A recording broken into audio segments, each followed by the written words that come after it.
2, 3. O God of creation, thy rest and noble cause, thy power lead us right, ever use the truth to know. In love and honesty to grow, and living just and true. Great lofty heights attain, to build a nation where peace and justice shall reign. Amen, everybody. Amen.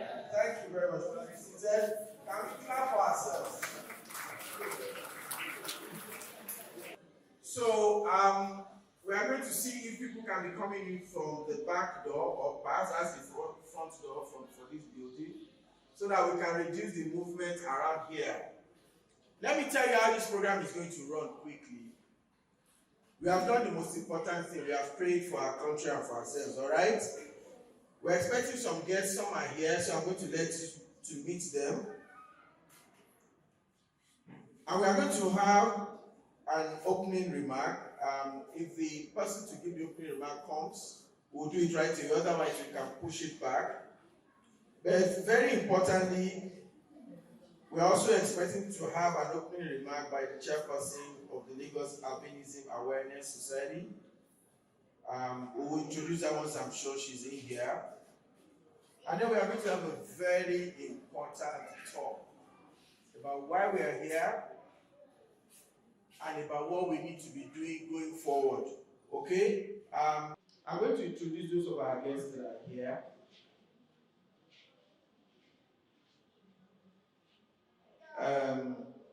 So I'll start by doing a coup, because we are being hosted in this facility. Of course, you know that this is the National Orthopedic Hospital. Okay, we recognize Bobby. We thank Bobby. Can we all clap for the National Orthopedic Hospital? You know, sometimes big masculine always like to hide. Okay, so I want you to also join me in welcoming and acknowledging the presence of Dr. Oluwashola, consultant of pathology. Don't show you pathology unit, general hospital, like that. Please come to this side. Yes. Oh, she's there. Oh, great. Please, thank you. You see, these are my glasses. It's for aging. So you see this point inside it. Now, I want to do this. Pardon me, I'm going to do a lot of this. Also, I'd like to welcome Dr. Masura Kajili, MD, Kamik Clinic Limited. She here as well? Yes, thank you.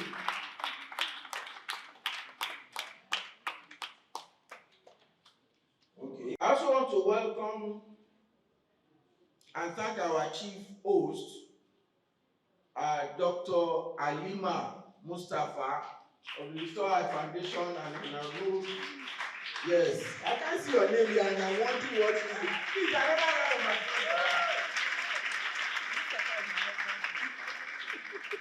And I'll also give you a round of applause for all our team at the Restore Foundation for Cancer.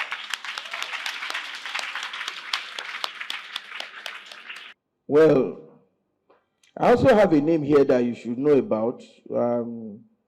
This person is a member of the trustees of the Restore Eye Foundation.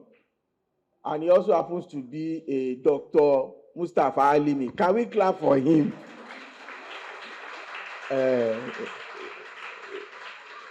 Thank you once again, everybody. It is my pleasure to invite Dr. Alima Alimi, our chief host for today's program, to come and give us this very important talk on albinism and the eye. Know the facts. A round of applause for her as she comes up stage.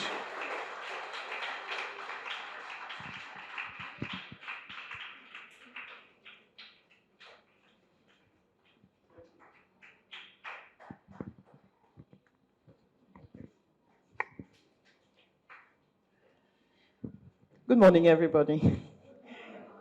Thank you very much. I'm always happy to be called upon to talk about my favorite demographic, children. And we all know how critical vision is.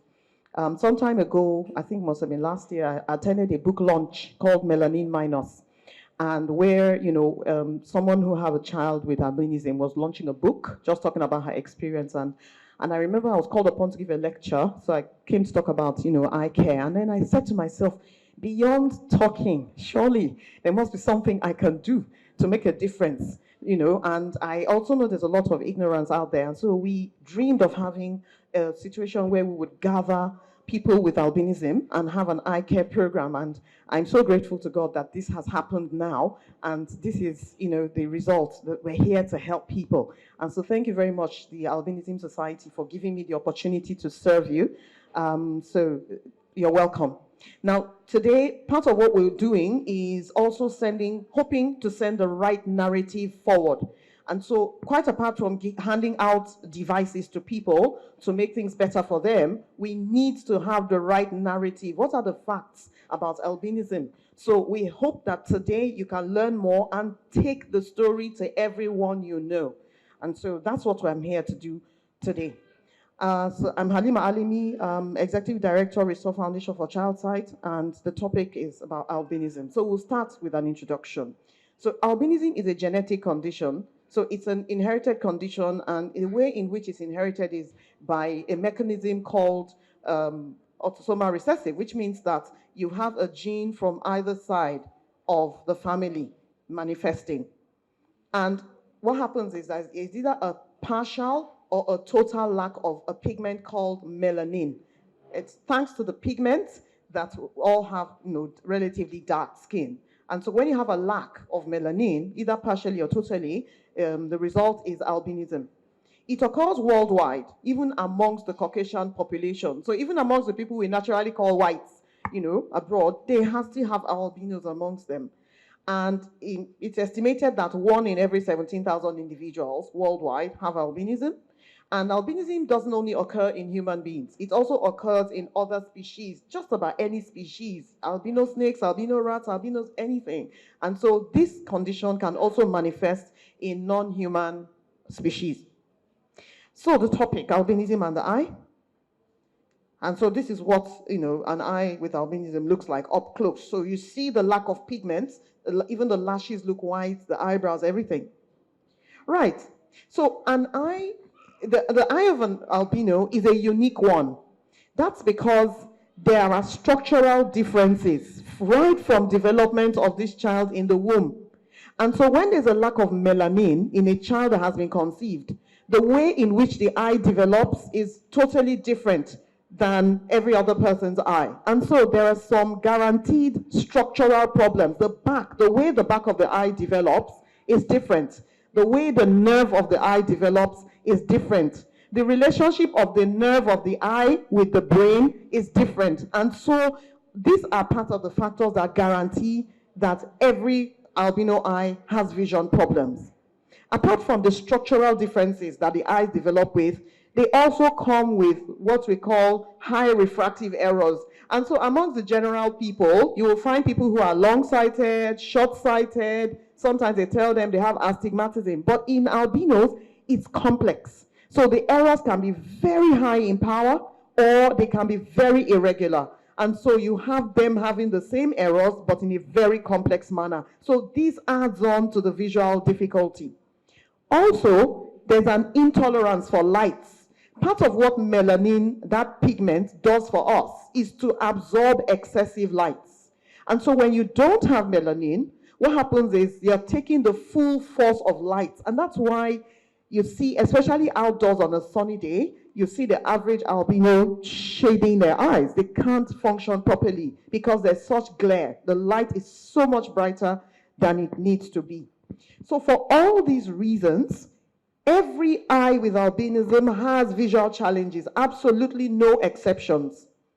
And so take it for granted, once you see a baby has an albino, that they have eye problems. Every single one, because of these structural and functional problems that I've just talked about.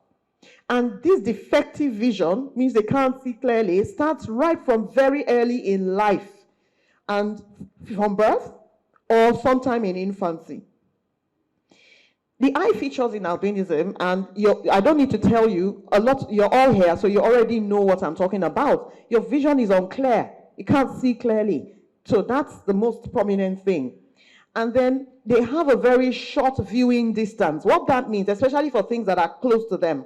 So because of some of these structural problems at the back of the eye, they can't see at the regular distance that you would put a book. They always have to bring it really close to their faces. So the viewing distance is really very short. And that's why a lot of them are sat in front of class and still can't see the board. I'm told some children are sat literally right in front of the board, almost face to the board.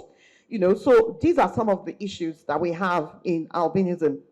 Then you've all seen the side-to-side movement. We call it nystagmus. That's oscillatory, like sort of dancing motion that the eyes make. Yes, again, because of poor vision and because of some of the way the nerve is connected at the back of the eye. And this side-to-side movement doesn't allow you to see clearly because it's like the whole room is moving.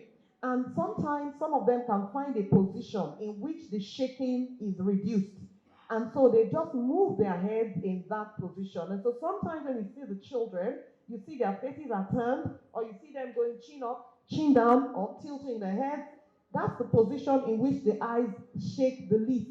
And that's where the picture is most stable for them. And that's why they have a tendency to do that. Then, of course, some of them also have squints.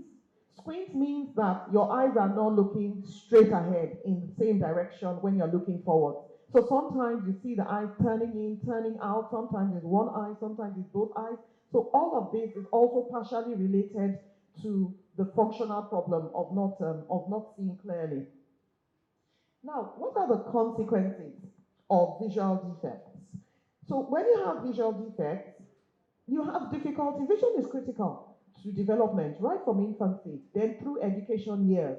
And so you have children enrolled in school, they have difficulty with classwork because they cannot see the board. And then if they happen to be tall, people chase them to the back of the class as well. But even when they're not, even when they're sat in front, and in a way I was happy that in the course of asking questions, when we were carrying out this eye care, we kept asking children, where do you sit? And very gladly, most children told me that the teacher sat them right in front in class. So fantastic. They need that. But sometimes, even from the front row, they still can't see the board because they have all these refractive errors, long-sighted, short-sighted, astigmatic, which has not been compensated for. And so all of this means difficulty with classwork. Try and imagine a subject like math. So with math, or arithmetic, whatever you choose to call it, everything is going on the board. And so if you can copy notes for social studies, home economics, you can't do that for math. For math, you're sitting down there real time, and the teacher is teaching you how to solve sums. And so if you're unable to see, you're simply lost. And so a lot of the children are copying from their classmates. So in other words, they're not learning from the teacher, so they're going to duplicate any mistakes their classmates make. So this has a huge impact on classwork. And therefore, what happens? There's academic underachievement. And so if you can't keep up with your classwork, you can't complete your notes on time, and you can't finish an exam because you're writing so slowly and time is up, it means that you're going to be an underachiever academically. You have the potential to do better, but because you have vision problems, you're not able to, perform as well. And I'll tell you that children living with albinism have absolutely normal brains, normal intelligence. They're as good or even better than the other child, but they just need a fair chance to compete with, someone needs to compensate for their visual difficulty. And so when you can't achieve in class, you have a lack of self-esteem. If everyone thinks you're the dullard in class, you can't hold your head up. And so that's one of the problems as well. And then there's the stigma. And here I should address the parents, because a lot of parents are sensitive about having an albino in the family. And so sometimes I find that, people had rather just hide them away. Nobody is really seriously attending to the problems. And I want to say this shouldn't be the case. I mean, they didn't make themselves. Everybody was created by God, one way or the other. And so if that's what you have, that's what you have. You can make the best of it. There are people with albinism who have made their mark in this world, who stand out, even in our society. Some of them run foundations, some of them are prominent people in society. And so every single child with albinism can achieve anything they want to achieve. And therefore, there shouldn't be stigma. Nobody should feel sensitive that they have such a child in their houses. Because, lots of name calling, which is cruel. And so we need to be educating people, including their schoolmates, classmates, neighbors, friends, to stop the name calling, because that affects the self-esteem of the child. Right, so what should we be doing? So we need to know, going forward, what's the right thing to do? We need the children to start getting eye checks right as infants, from infancy. So when we advertised this eye care, we said children from 3 months to 16 years. And I had people calling and say, did you make a mistake? Is it 3 years? I said, no, 3 months of age. And I meant it because I knew that they're born with that problem. And so from 3 months, you're already seeing problems. And we had children, that's like a 5 or 6 month old, having a refraction. And we have children who need glasses already. Some of these recipients are babies. And so there's no age, that false notion that there's an age when a child is too young to wear glasses. It's false. It depends on what the problem is. A brand newborn baby may need to use glasses. It just depends on what the problem is. And so we need to recognize these facts. I've had people tell me in the course of this program, the examination, that they had been somewhere or they had sought the advice of neighbors and they said, no, this child is too young. Wait till the child is 8. That's absolutely not true. I'll tell you that when a child can't see, the earlier you intervene, the better results you get going forward. So some of the best results we got when we ran this test were of children who had started using glasses very early in their lives, as albinos. So this is very important. They're never too young. And then you need to update it regularly. So when you're given a pair of glasses, that's not the end of the matter. It will change. The power will change. As the child grows, there are changes in the eye that will, lead to change in the power of that lens. And so the lens will expire, if you like, if I may use that word, so that it makes an impact. That at a certain stage, and it will occur at different time intervals, depending on the age. The younger children, that spectacles expires faster. And so you need to take the advice that you're given. And so if you have a child and you're told, come back in 6 months to check again, come back in a year and a half, you must keep that schedule. Or if it gets to a point where the child tells you, I can no longer see as clearly as I used to, then you don't have to wait for that period. You have to have it checked and changed. So it's very important to keep up with the eye checks.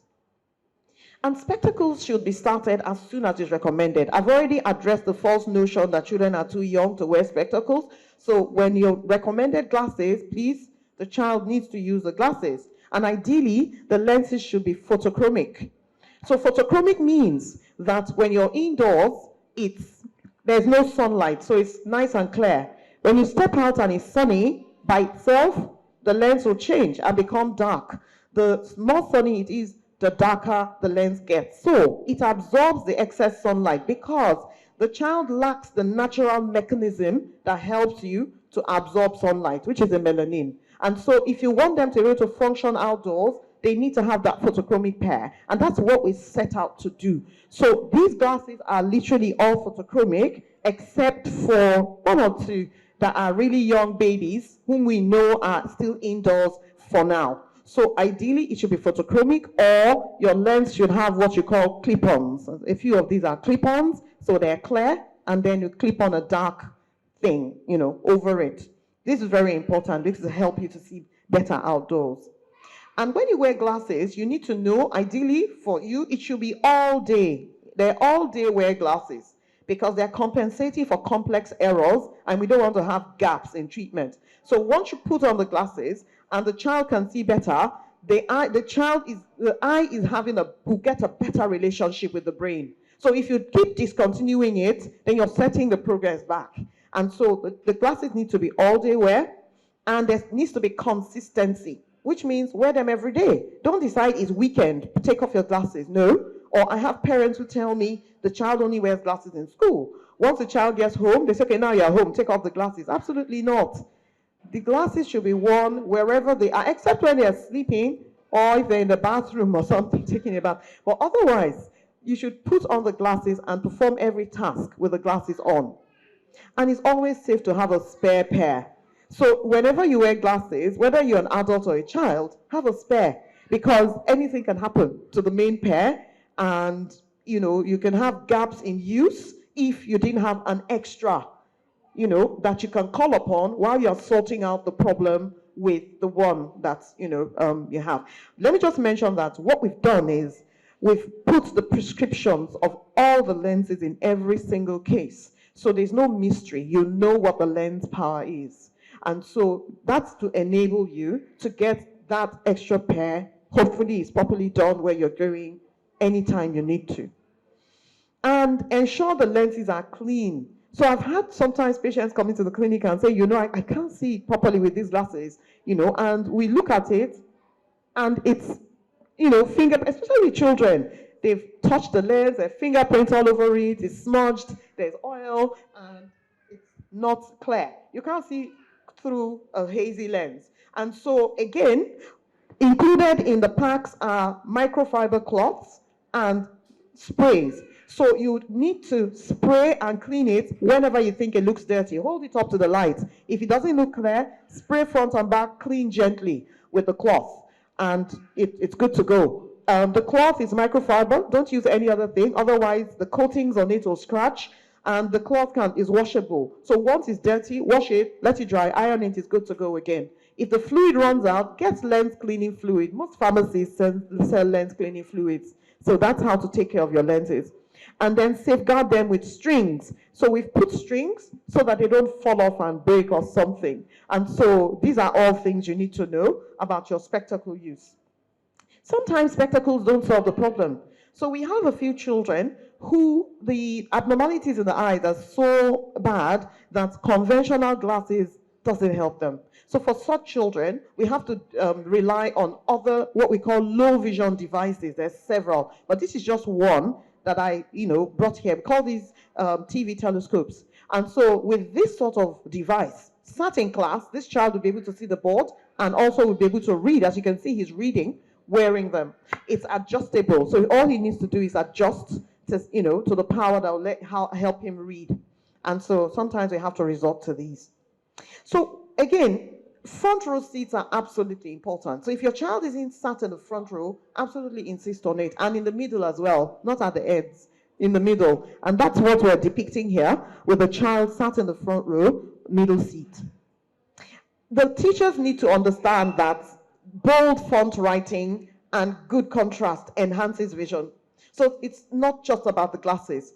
If you have a child who may not even be an albino, it's a child who's short-sighted, long-sighted, anyone, and even those who are normal-sighted, you need to have bold, font sizes. And so I've put these two pictures here because on your right, you have black on white is still the best, gives the best contrast. And then you can see how bold it is. So this is easily readable. On the left, well, it's red, looks a bit faded. That's not so easy to read. And it's really not that bold, is it? And so teachers need to know that they need to write boldly and preferably in black and white, so they can carry everyone along. Also, we need to have books brought closer to the face. And so again, this is a picture, real time, one of the children we saw. So you can see what they have to do. I've told you their viewing distance is very short for reading. So this child has to literally have his head almost on the table to be able to read. Now, this is not good because you have to think about the implication for the child's neck. So on the, chronically, given time, the child's going to have some problems with their necks. And so it seems logical that you should bring the book closer to the face. And that's what you can see in the right picture. So you can see the difference in posture between not having it and having it. And that's exactly what we've brought here. This is exactly the devices. So we just got a carpenter to do this, a furniture maker. So these are prototypes. And I'd like you, before you all leave, to take snapshots of these prototypes. You can get your carpenter to make these for you. It can be of any material as long as it works. So this is going to go on the desk, as you can see in the picture. So these ones are wood, they'll be heavy. That's HDF, it's a bit lighter. They might even find other materials that they can use. I also imagine that someone can be, innovative and make them foldable. And at this juncture, I'd like to just do a demo, or perhaps, okay, let's do a demo now of what we're talking about. Good. So now, before the glasses, just step aside. So show them what you have to do to be able to read this clearly. Go ahead. Yeah? So that's how close.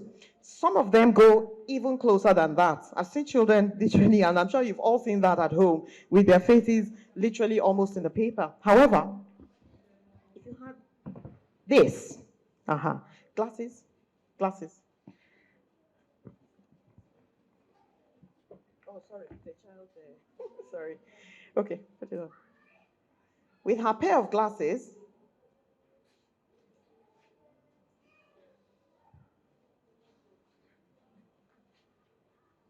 right. So, start right there. Are you able to see the same material? So, that's the whole idea. You bring the book closer to the child so the child doesn't have to bend forwards with the glasses. So, they can function much better when you do things like this. Of course, it will all depend on the height of the chair, the height of the table, and what sort of table, but you can customize it to fit your child. Thank you. You can customize it to fit your child, and that is what I will show you in the next slide. Okay, so obviously I'm not a very good artist, but I hope that this conveys the information. And so what you need to do is go to class, go to your child's class, let the child sit normally, head straight, take a tape, like a tailor's tape, and measure the distance between the eye and the child's top of the table. Measure that distance. For example, let's say it's 40 centimeters. Now, take 15 away from that 40, or whatever you got. 15. What is left? The answer is the height of this. You will have your furniture maker make the height of this 25, and 25 should be the lower end. You notice it's sloping. It's sloping slightly, and it has this guard at the end, so the book doesn't slide off. And so let the 25 be there. So this will be slightly higher than 25, isn't it? Yes, maybe 28, 30. So that's the thing. I need you to take pictures before you go.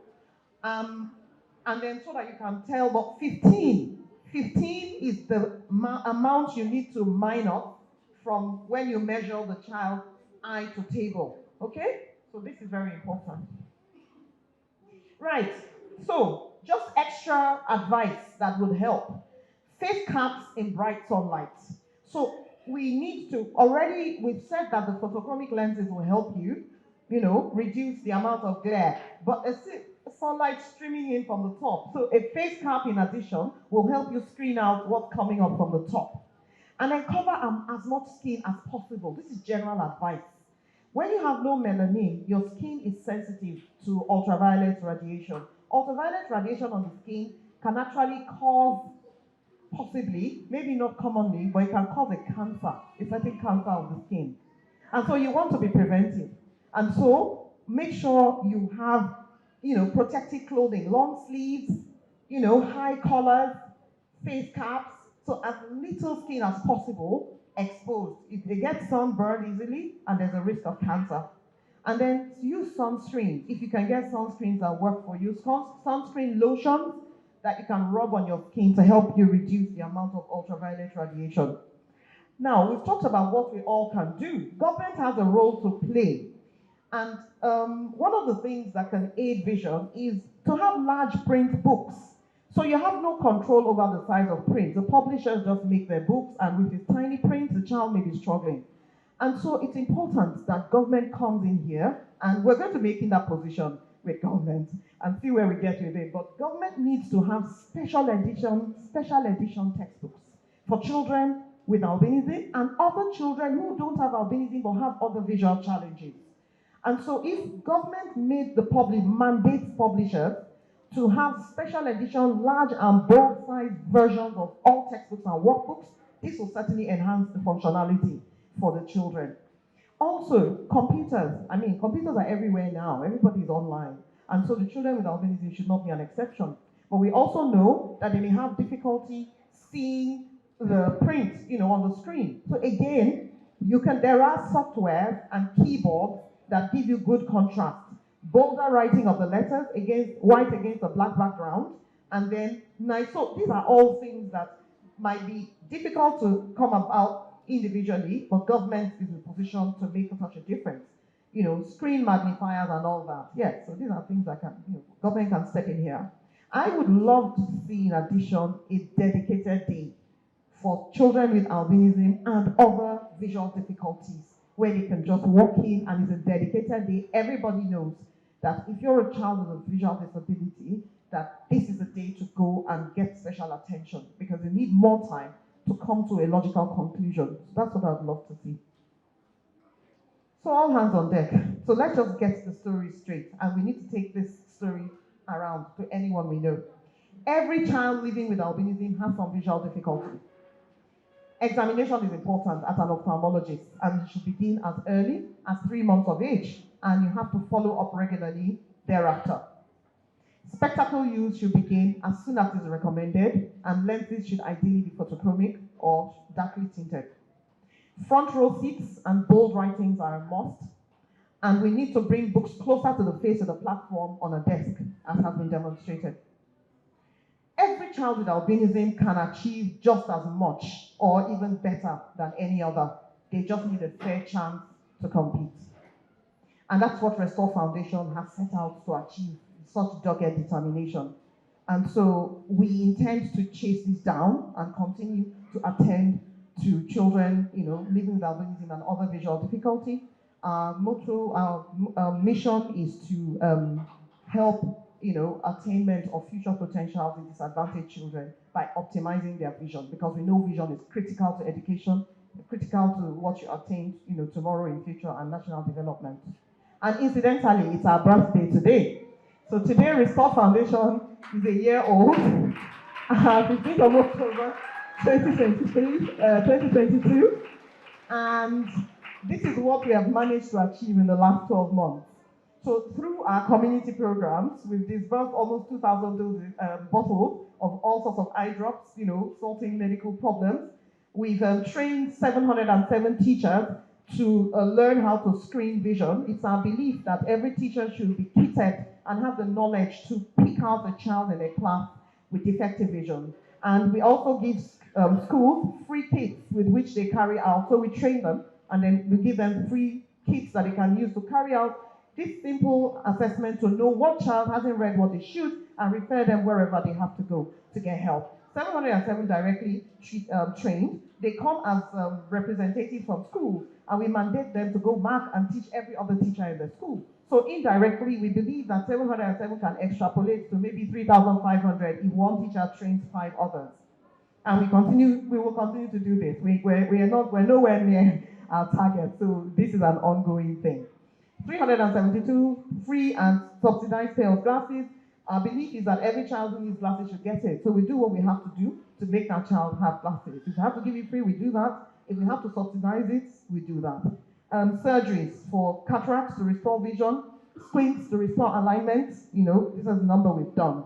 But this is just the tip of the iceberg. We're a year old. I know what happens when a child is a year old. They get on their feet and they want to run. So that's how we feel right now. We feel energized and ready to go. So we're raring for more. And so in the next year, we're hoping to strengthen our programs with more corrective surgeries. We want to advocate for child rights improvement legislation, because that's the only way we're going to have some of these things. We're talking about how government can mandate people to do things that would help eye care in children. And we will continue to reach out to underserved communities. We have a big program coming up in the riverine community. We did a similar thing in Makoko some months back. We're set to do that somewhere around the K2 riverine area. We're going to be going to orphanages. So we're just chasing after disadvantaged communities and disadvantaged children whenever we find them.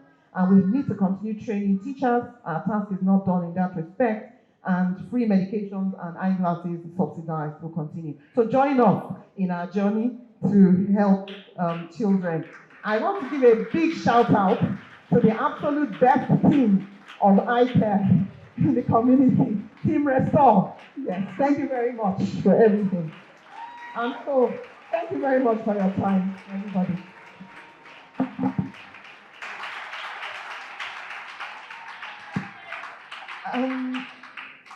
Okay.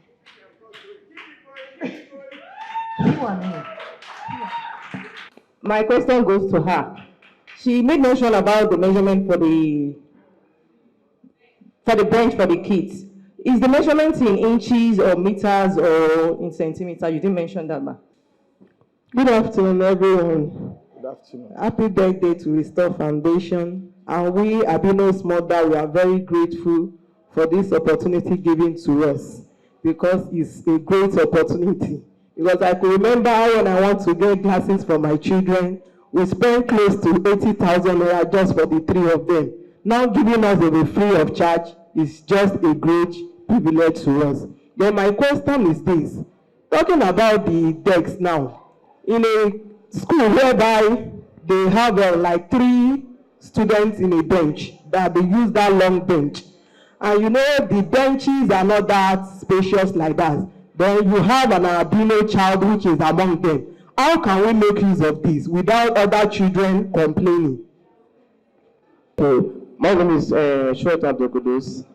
I was once a cataract person, and alhamdulillah that Dr. Alimi operated on me. So my question goes to her. When in our lecture, she talked about using glass all day. Like me now, I had the cataract surgery then, and the height is okay for me now.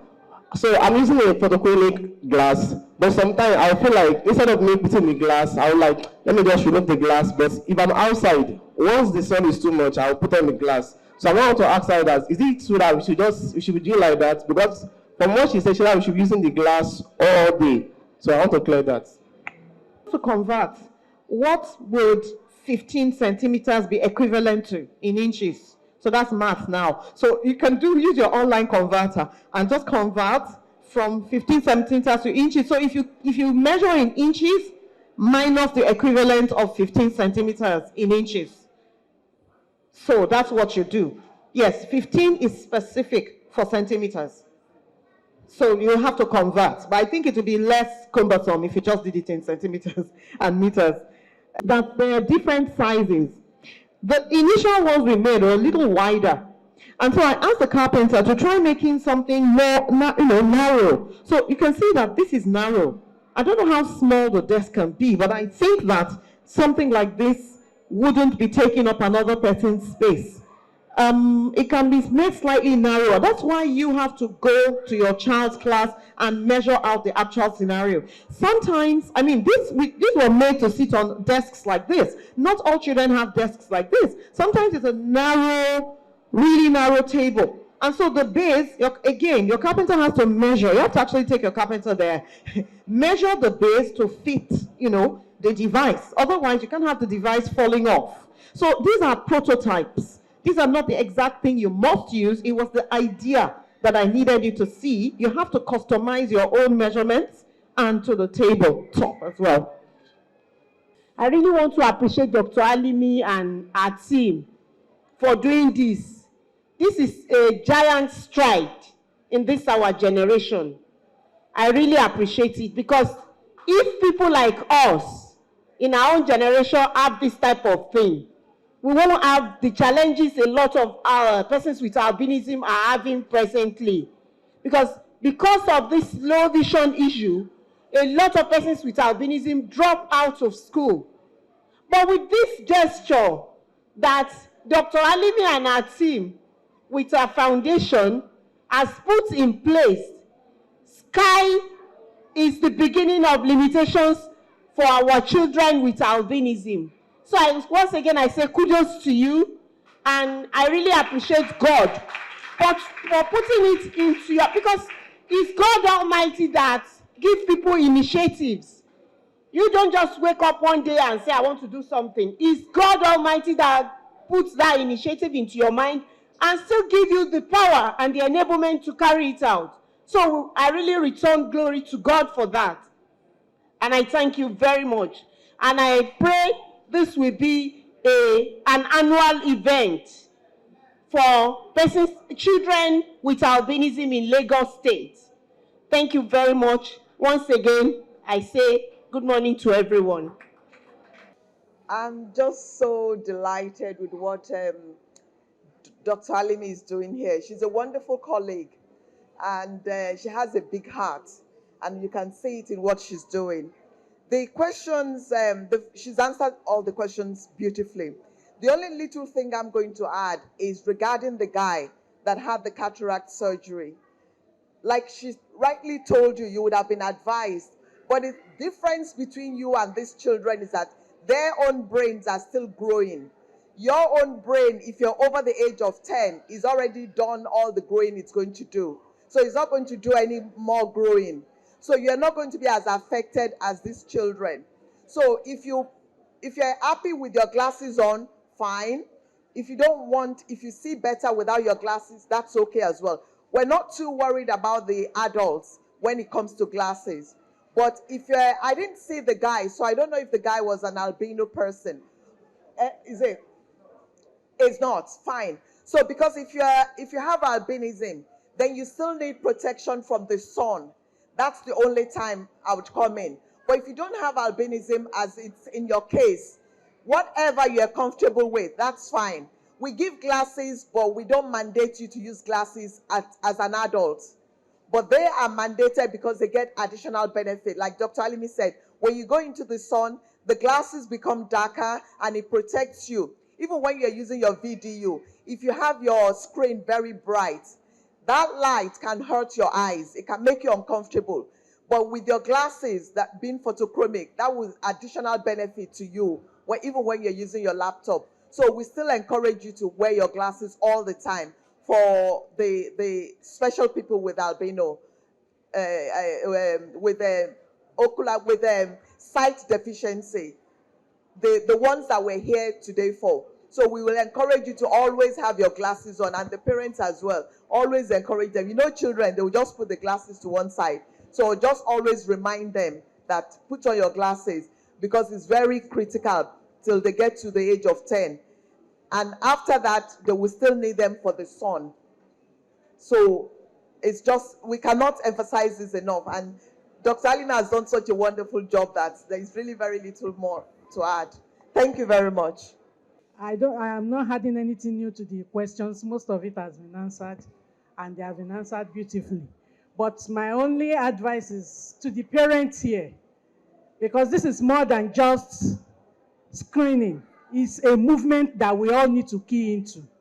We should be more active in our PTAs. We should carry these messages to our school proprietors, to neighbors, to our lesson teachers, such that the more people know that there is an avenue to assist children with albinism, albinos, then they will bring them forward. Because there are some children that are just hidden away. Some of them, once they can't pass a class, they withdraw them from school and they are in the house. That's the end of their academic career. So we parents need to key into this program and carry it forward. Thank you very much, Restore Foundation, and more grace to your efforts. I want to say that I'm really delighted to be here and be part of this foundation. I want to thank the foundation and what they are doing, and I pray that we'll all be able to make adequate contribution towards this. In respect of the question, I think Dr. Ms. Salimi has answered it. What we need to do is to visit the school and ensure that we get the right measurement. Some may look a bit big, some may look a bit small, but depending on the type of desk or school that your child is attending, that will make it fit for a purpose. It will not also be ideal. It may become embarrassing to the child if he has a small table and you have to give him something very big. It makes him look, out of place. So let us make this a little bit more customized and beautiful for them to be able to really enjoy using. And I'm sure that it's going to be a kind of support that will help them also improve in their academics. Thank you. Yeah, let me stay with you just for a moment. I'm staying with you because you are a policy person. You are with the state government, right? So I assume that in public school, this could pose some challenge. Is there any way that the state government could, I'm talking about the conflict part of it now, because you are going to have other kids and all of that. But if there is a state, in fact, in some places, the teacher might be the one to even say no. So how do the state or the policy makers come to make this a lot less conflicts? Okay, so though I'm not representing the government here, but I can assure you that there won't be any form of conflict at all. Okay. The school is a bit liberal now in terms of approach, and government is very open to a lot of initiatives that are coming in. Okay, so even without writing government to issue any policy, we know that there are a lot of challenge learners and a lot of organizations are trying to give support to them. So this kind of support is something that government will also like to embrace and may even adopt in also providing this kind of materials for learners who may need it. Yeah. I think there won't be any form of conflict whatsoever. Thank you very much. A round of applause for him, please. The schools you have, how will this work? Do kids have the kind of desks that could accommodate this? What kind of challenge do you envisage in adopting things like this? Well, for the school, we wouldn't have problem, except if the child is looking odd out. What we do normally is to bring the children to the forefront where they can see directly from the board. But if, in any case, we have something like this for them and they feel okay, quite okay, I'm okay with it. The school doesn't have any issue with that.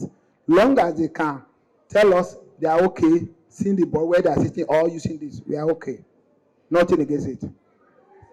Unless if the child is feeling odd out, how do you help to manage that? Because definitely kids will feel somewhat. If it comes up, I have a girl. It's not an albino girl anyway. She's a handicapped child. We have to provide her with a special chair. She's feeling not comfortable sitting by herself and not with others. But then we let her know your situation wouldn't allow you to sit like others sit. It's a matter of pleading with them that all we're out for is for them to achieve what others are achieving. No more, no less. Applause, please. Yes, ma'am. Ajia Tukor. Assalamu alaikum wa rahmatullahi wa barakatuh. Alaikum salam wa barakatuh. When kids come out with such problem, we try to encourage them to know that they are not really having any problem as such from other children. In fact, before I start answering that your question, I would like to say a very big thank you to Dr. Mrs. Alimi for the support she's been giving children on eyesight. In fact, she had trained so many teachers in Surulere, that is teachers that belong on the NAPS. She has had a program for them where they were trained how to check the children's eyesight on resumption time.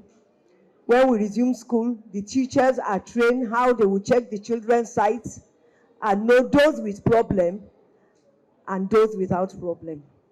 I would like to say a very big thank you to her for that.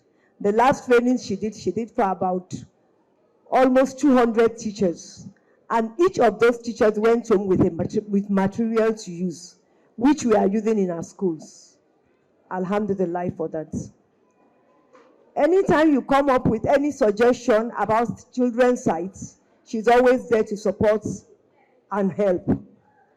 In fact, about 4 months ago, she encouraged me to bring my school children to the clinic for an excursion, which those children enjoyed and are very happy about it, and their parents were very grateful about it. I want to say a very big thank you to her for all her support. May Almighty Allah continue to give her the strength to do more than this and bless her and her family abundantly. Jazakumullahu khairan ma. Thank you very on much. this Okay. issue Okay, please. about having such for the child in a class. It's a very good one and an encouraging one, which I'm glad I'm here to witness this today, because quite all right, we do have some that will complain, I can't see from the back, I can't do this, I can't do that. But with what I've seen now, it will encourage us to help those children, to give them the best sitting arrangements they need and the best position for them to sit. Thank you so much, sir. But like I said, we are going to be making presentation to 13 recipients by our guests. Now, I want you to always have at the back of your mind that we are giving out a total of 100 glasses and 110 glasses and visual support device. That's vision devices, yes. Yeah.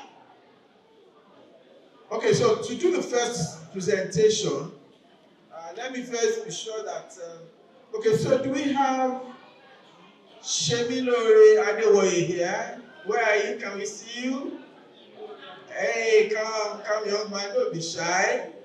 And can I call on Dr. Oluwashola, HOD Ophthalmology Unit, General Hospital Bagada, to do us the honor of presenting the eyeglasses to Shemilore.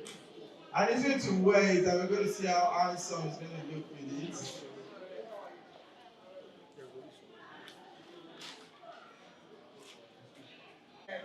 Restore Foundation for Sight and the Lagos Albinism Awareness Society, Shemilore, they're presenting you with these glasses to help you see better and to give you a greater picture. So, would you like to put them on? Yeah, I'll help you. Okay, sir. This goes over your head. And then you can put on. Yeah.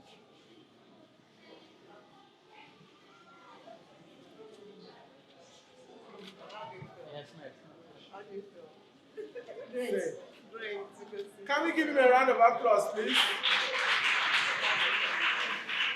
Let us use this applause to encourage him to always be using it properly. So another round of applause for him. Salam, please come forward. Can we welcome them with a round of applause?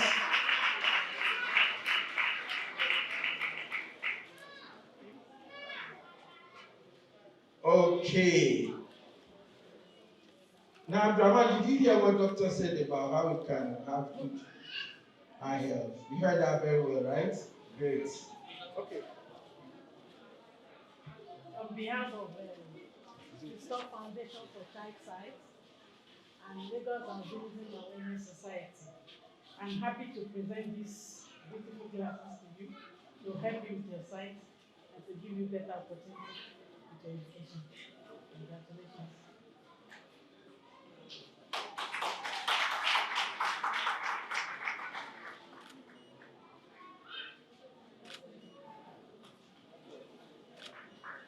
How do you feel?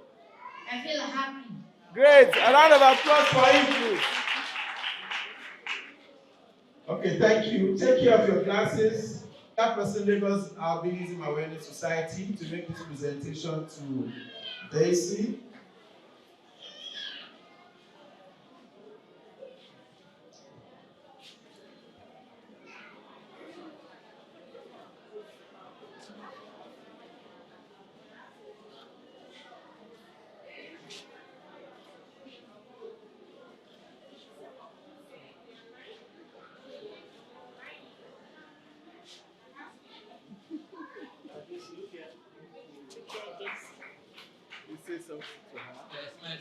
Daisy, how do you feel now with these glasses on you? They are safe loud. Fine! That's great. Thank you. Can we please wait? Adeoluwalowo. Adeoluwalowo. Yes, please come. Fine, young man. His glasses, please. Yes. Everybody's going to get theirs, please. And we're all going to take a very important family picture. So please don't go yet. Yes, please.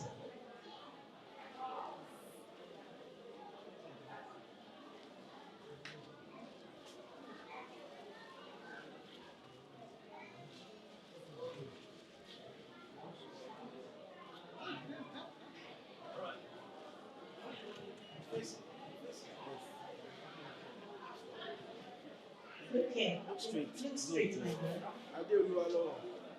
Adelualo, how do you feel with this? It's okay. It's okay. What will you say to the Restore Eye Foundation? I say a big thank you. Wow. Thank you, such a cute boy. How are you, Samuel?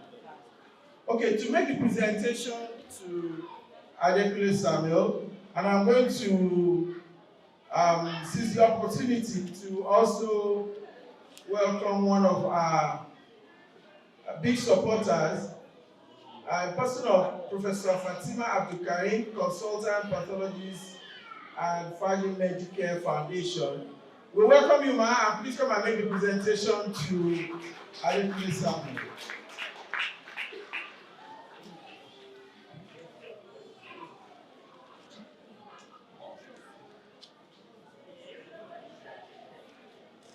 Hello, Samuel. On behalf of the Restore Foundation for Child Sight, and in collaboration with the Albinism Awareness Society, this is being presented to you. I hope you're going to use it and use it correctly. So let's put it. Can you do it yourself? Okay. Very good. And what do you say now? Thank you, ma. Thank you. No, say thank you to Restore. Thank you to Restore Foundation for sight, for child sight. Thank you very much. Congratulations. Thank you very much. Okay. Please come and join us in making this presentation. Come this way. Come. Yes.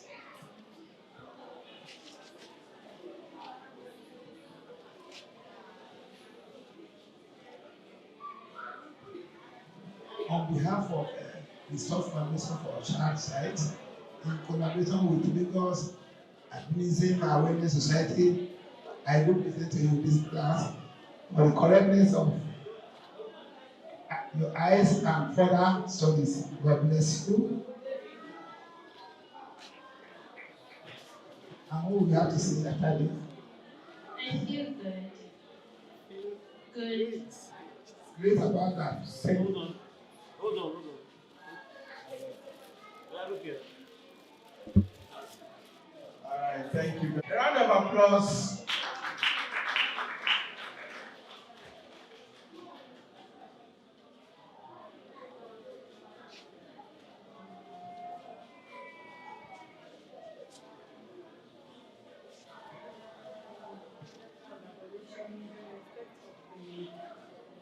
Restore Foundation for Eyesight, and in collaboration with the Lagos and the Albinism Foundation, I present this to you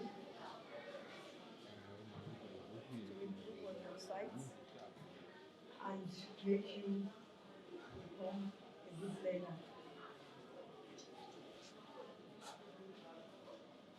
Yeah, sister.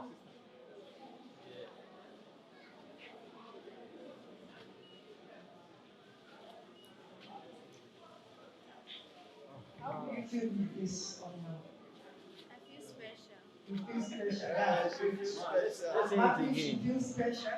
How do you feel? I feel special. Great. Round of applause for her, please. Happy?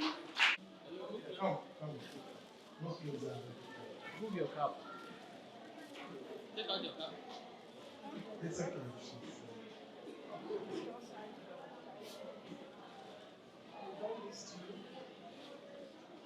To improve on your sight and and make you a great learner, to work hard in school, and become proud of yourself in the future.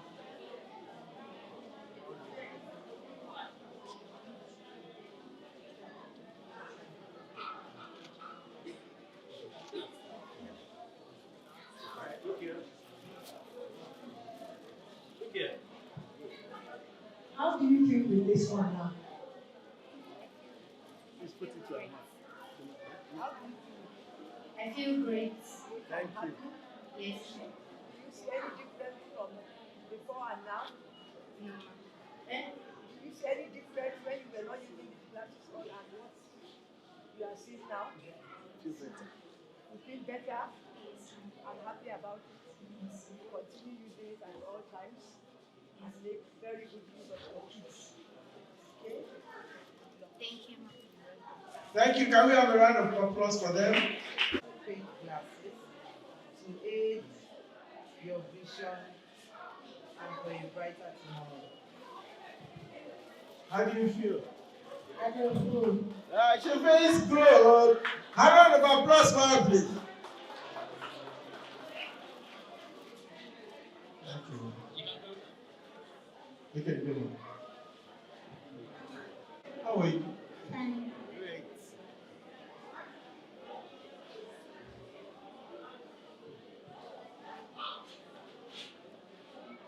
On behalf of Restore Foundation for Child Sight and Lagos Albinism Awareness Society, I present to you these beautiful, cute glasses to aid your sight.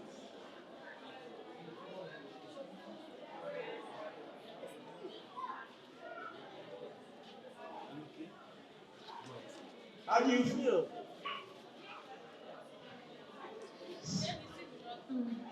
You feel what? Yes. Round of applause for her, please.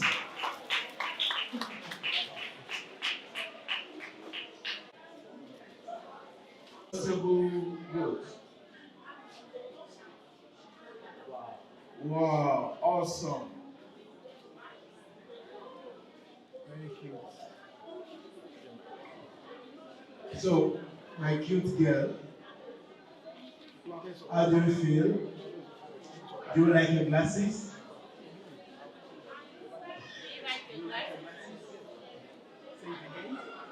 Yes, good.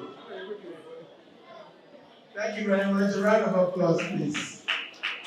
The head of our volunteers here, and the head of those who are helping us to arrange the chairs and make sure that everything is okay. So I have the honor to command Dr. Mustafa Alimi, who happens to be the chief medical director of this National Orthopedic Hospital, to make the presentation to the young man. You need to give him a round of applause. Thank you.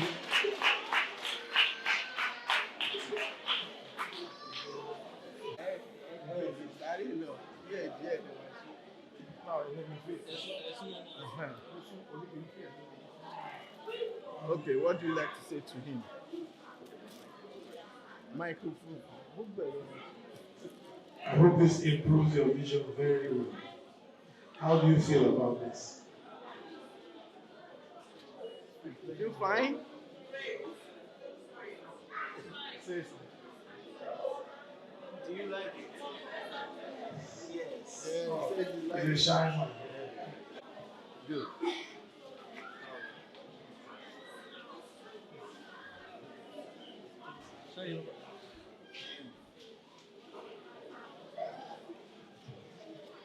That's to help your vision.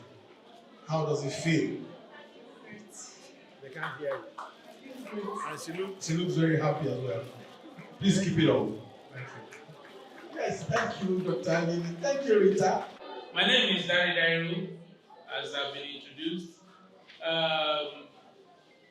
lot of myth surrounds albinism, and people affected by such are treated differently across cultures.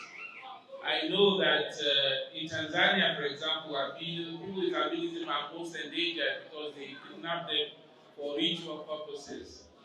In some parts, even in Nigeria here, an albino child is considered a taboo. They kill them, they send them out of the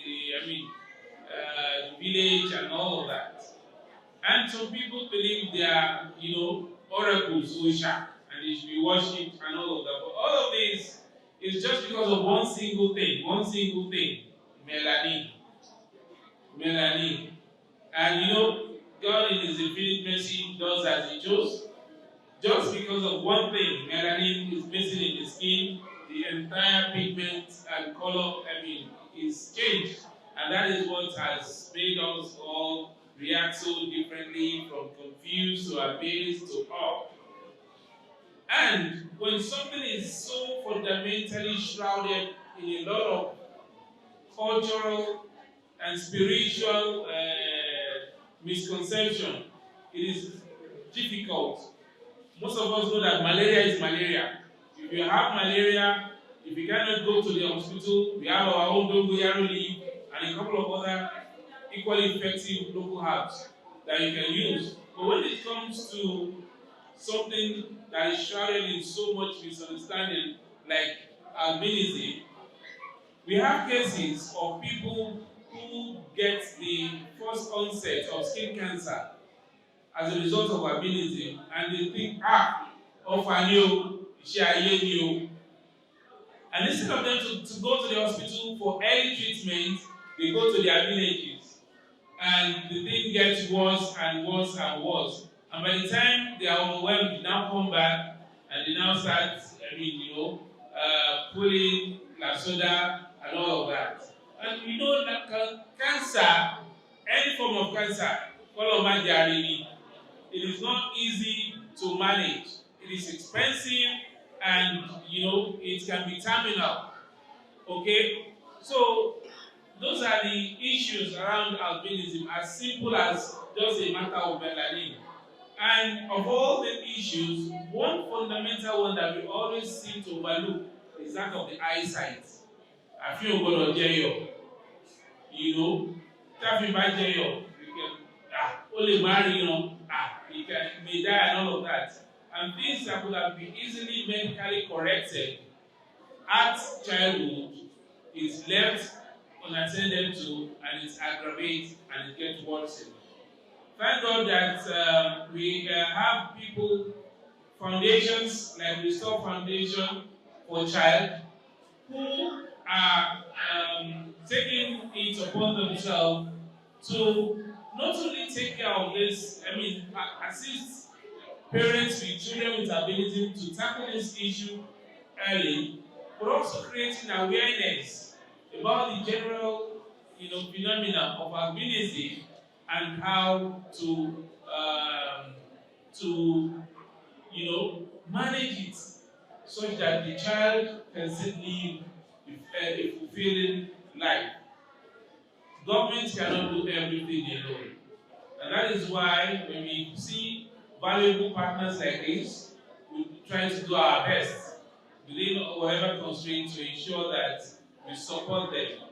And if only to be here today, please accept my token of support, because the truth is we must continue to enlighten the society, and we must continue to support them. For all those that are benefiting today, we thank their supporters who have made it possible. And we believe that, inshallah, subsequently we will do more to support a worthy cause like this. Thank you very much.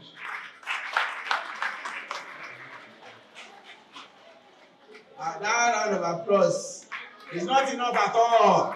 Please, can we have I'm just here to teach you how to take care of your coating. But before that, let me just warn you about the sorts of things that can make your frames break.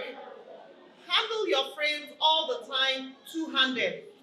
Whether you're taking them off or putting them on, you must always do it two-handed. Never handle your frame like that. Always two-handed to take off, always two-handed to put back on. That's the first thing.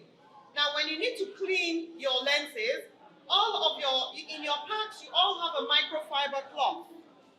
This is a microfiber cloth. It's different from the conventional cloth.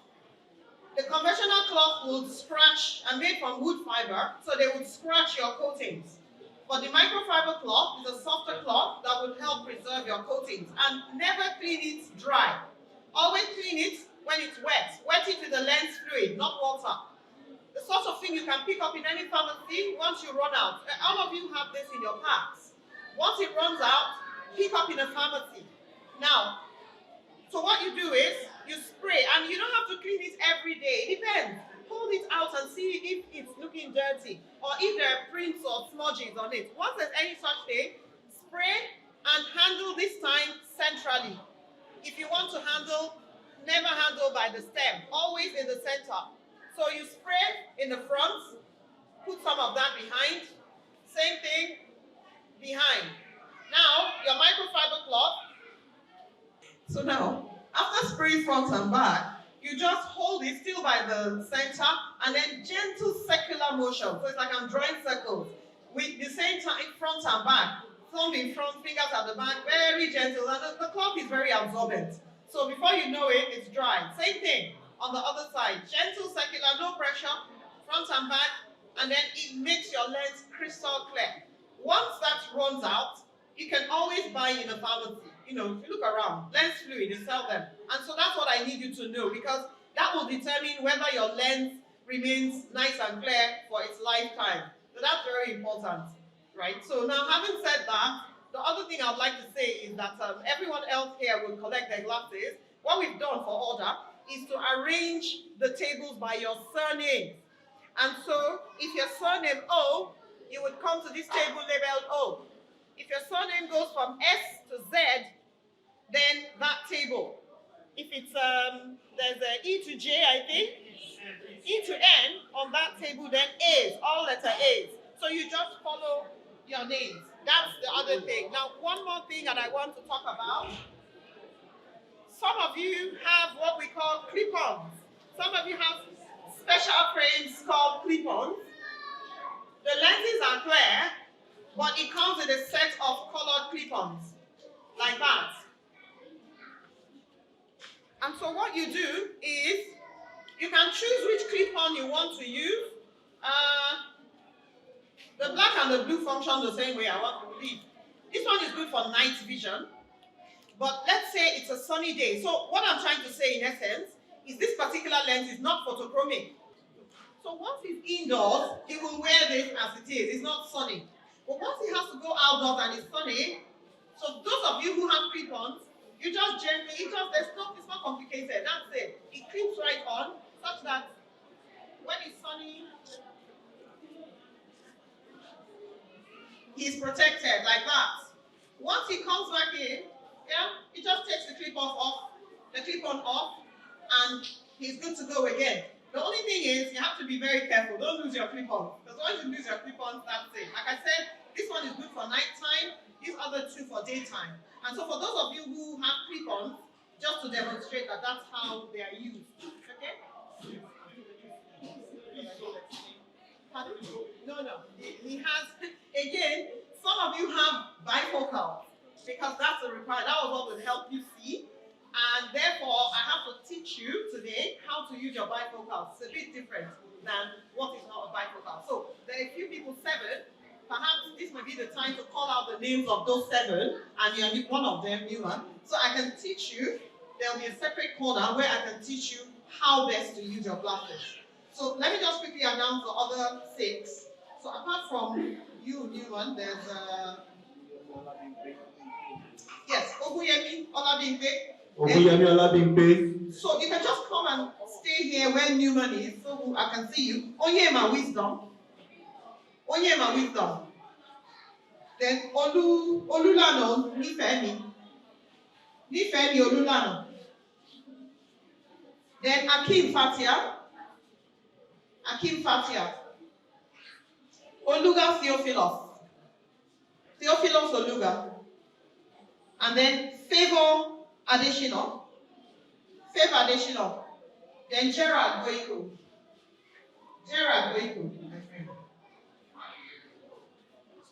So those are the 7 that just stay over here.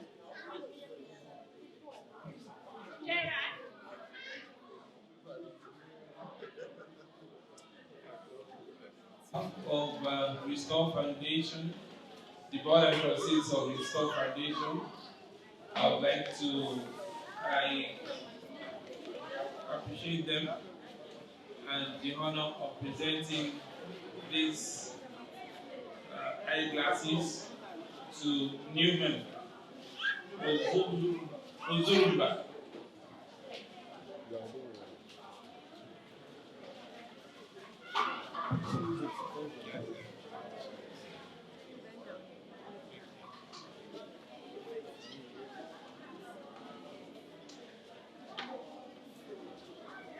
That's good. All right.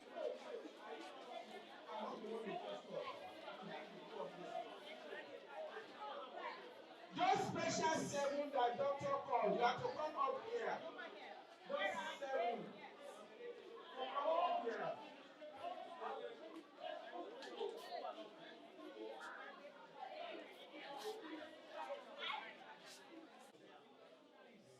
All those whose names start with O, just come 2 lines, nothing extra.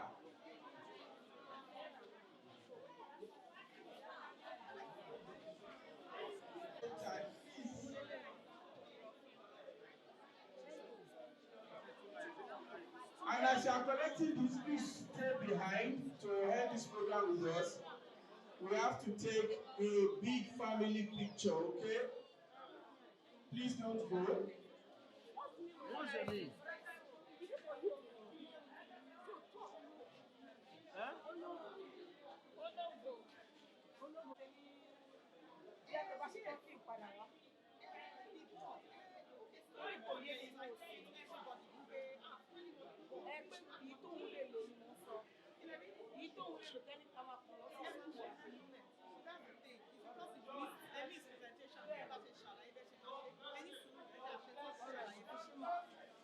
So they can now adjust here. More or less.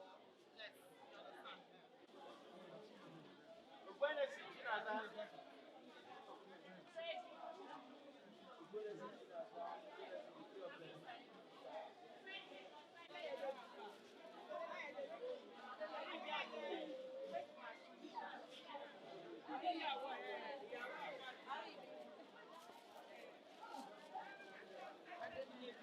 understand?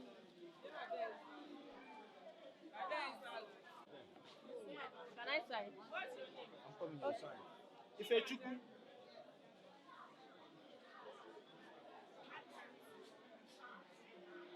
I give and help. Maybe you may not need a very high one, depending on how your chair is in class. You may need something like this. Okay. You can look up and then look down. Don't keep your head permanently down. So walk.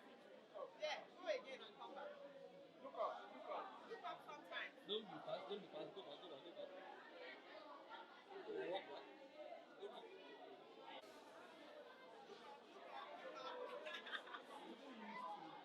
You see, normally when we walk, we don't usually look at the ground much, isn't it? But if you're on steps, like now you want to get downstairs, let's go to the floor. Yes. Go down the stairs. Come back up.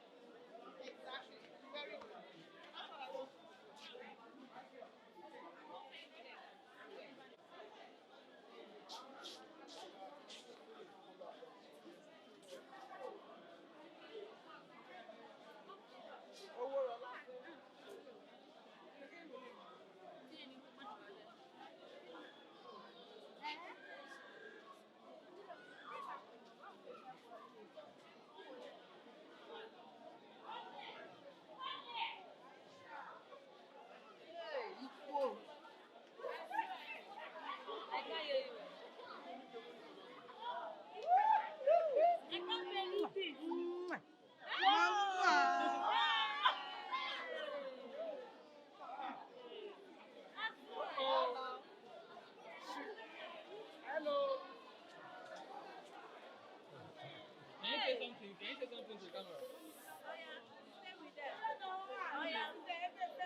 be on the stage.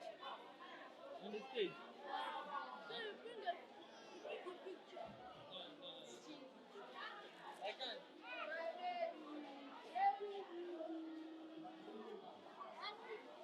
I said, will you take it off? I don't want it.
Why is family like that?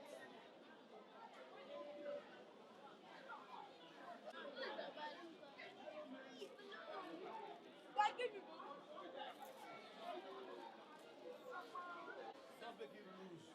Otherwise, put it back, put it back, put it close back. Otherwise, you need what?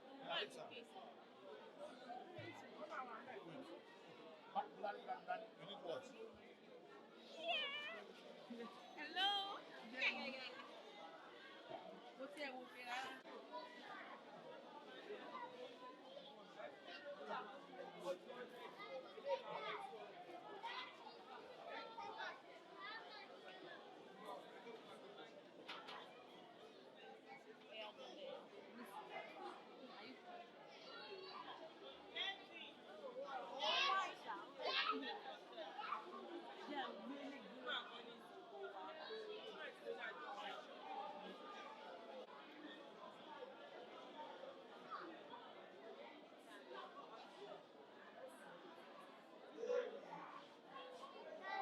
Well, Daddy, can I see my balloon inside the boulder?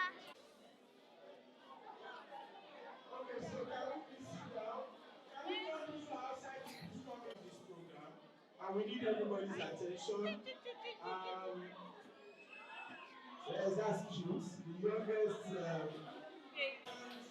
orthopedic surgeon.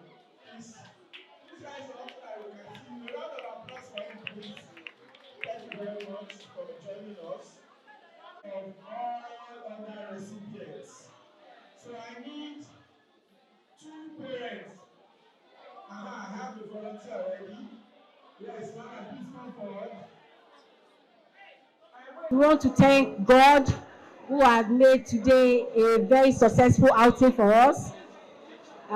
We thank him. We planned and he has made it work out. We can't thank him enough.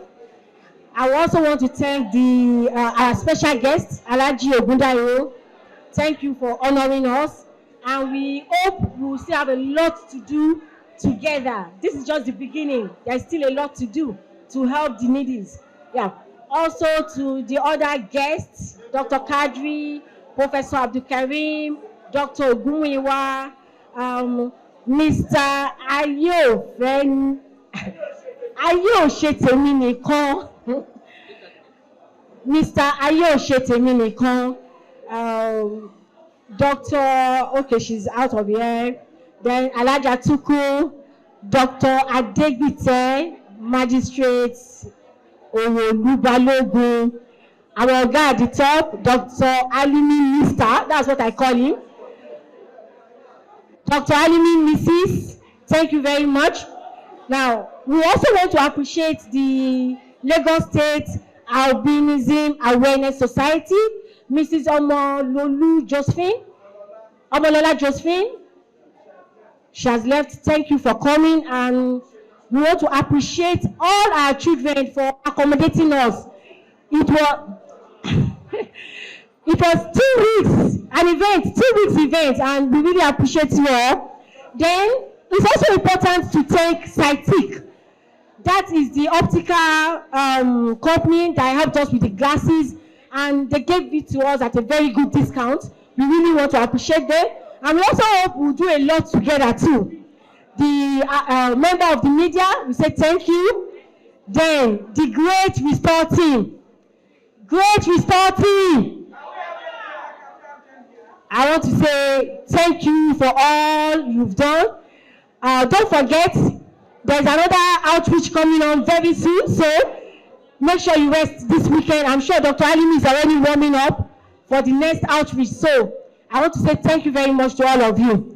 And finally, to Bobu Orthopedic Hospital, thank you very much for honoring us and being a part of it. Thank you so much. Thank you.